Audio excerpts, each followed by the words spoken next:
Next, I'm going to hand over to Leonard, who's going to be presenting on 3D living twins of thermal and moisture performance in homes and buildings. Over to you, please. Thanks. And your screen has come through. Hi, everyone. So my name is Leonard Carey. So I'm the CEO and founder of a small startup company called Awaretag. Our brand is Awaretag. Just want to make sure, hopefully everyone can see my screen. It's come through, but it's not in presenter mode at the moment. Okay, let's try and do this.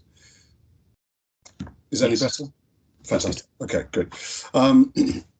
Just want to, if you like, share a few things that we've been doing for the last 3 or 4 years. We've been working with councils, social housing tenants, with large and small asset management companies, to find a way of, at first it was really just to find a way to understand how mold and damp actually develops in homes, and how can we change the dialogue between tenants and landlords. So actually, rather than being adversarial, we use data and better visualization of that data to change how we actually treat the quality of homes. We came up with this crazy idea that, hey, you know, let's create digital twins. Let's create this digital twins of the fabric of the building, but also habit. Because what we discovered is that, yes, the fabric of the building and the way it performs is a lot of the times influenced by how we use properties. And the thing that we wanted to crack was, how can we model those two things? So it's the core of it is understanding the thermal and moisture performance of properties, and using all the mathematics that some of you may have come across, the hydrothermal mathematics, the psychometric charting, all that sort of stuff, to model all of that and see, well, how can we take those and simplify them and visualize them in such a way that both landlords and tenants get it, understand it, see where the problem is, and then can agree on a resolution. And it's all about, how do we avoid blame and shame.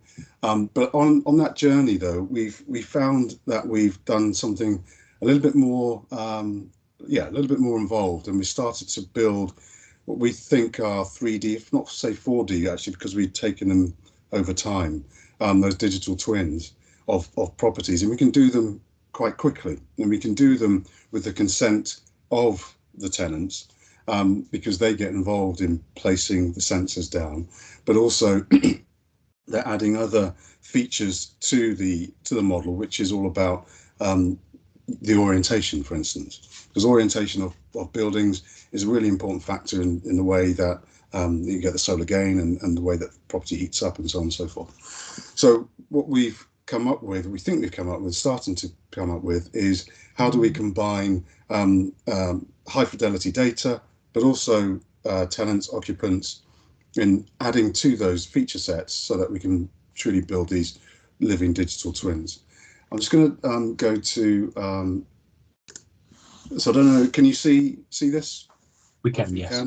Yeah, so hopefully there's not a bit of lag, but just to show you where we started, we had to make sure the technology, we could calculate all those values that are used to evaluate the performance of the building, make sure that they were compliant with BSI, with ASHRAE and all those others, and make sure we could calculate very, very clearly and in a way that people could trust. So we could replace the protometers and all the handheld devices, because what we wanted to do was actually get those measurements in fine enough detail over time for all rooms at the same time, so we could compare them and see with a bit more mathematics, which I'll go on to the next part, with some more mathematics to see what parts of the home are influencing other parts. So therefore you can start to calculate things like how energy performant it would be. Down here, by the way, don't worry about this. This isn't a super cold area. This is just a fridge, because we were actually looking at the digital twin for a fridge as well to see whether we could detect the performance of it, but also for signs of independent living. But that was only part of the story. And what we then needed to look at is, how are we going to how are we going to get people, us, you, me, all of us, to provide just an additional piece of information that's going to help with the algorithms with the digital twinning. It's things like we couldn't ask people, does your bedroom point north or south? Because I don't know about you, but I don't know. All I do know is that the sun comes up in the morning and it's not there in the evening. So we had to do a lot of work with people to say, okay, what sort of language are we going to use here, just so that we can get that information and then put it into something, into the equations. And what we've ended up with, I guess, is we're now taking those features, and with a very small set of sensors, and I think it kind of speaks to what Alex was saying earlier, is with a very small set of sensors, we can now calculate exactly what is going on in every corner of the home. And we've been doing some experiments with using maybe 10, 15 sensors, and then you do that, I forgot the term for it. Anyway, the calculations of, can I predict another sensor which I know the value of by only a smaller group? And we've been doing that thousands of times, and some of you may, there's ways of doing that. And we're getting to a point where it's so so performant that even in places where we don't even know what the place looks like, we never visited the place, we are able to predict that in the corner of this 2-bedroom flat, that we could then see that there was a high risk of mold and damp. But now we're getting on to the next phase of understanding, how does ventilation work within properties as well, and which rooms are the ones that are going to influence the others. And at the moment, it's just lights that go on with the absolute humidity, but it's a visualization that helps people understand it themselves, because we've got big rows and loads of data. We've got, I think, about 250,000 rows of data at the moment, just with 16 properties.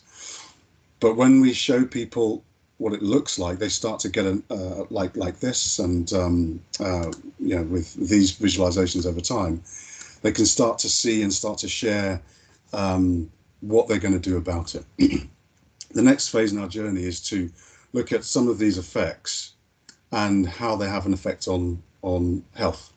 And so we're planning on working with some environmental health and some doctors as well to add other features into those models, so we can start to predict how buildings are going to affect people's health as well. I guess going back to here, we are we start on the journey. We started off with how we're going to stop blame and shame. We've added a whole lot more mathematics and visualization and engagement with people. Now we need some help to scale it a bit. We've done some work with Leeds. We've done some work with South Gloucestershire Council, and hopefully going to do one with a gas network distribution company. But we need to make sure that it's shareable.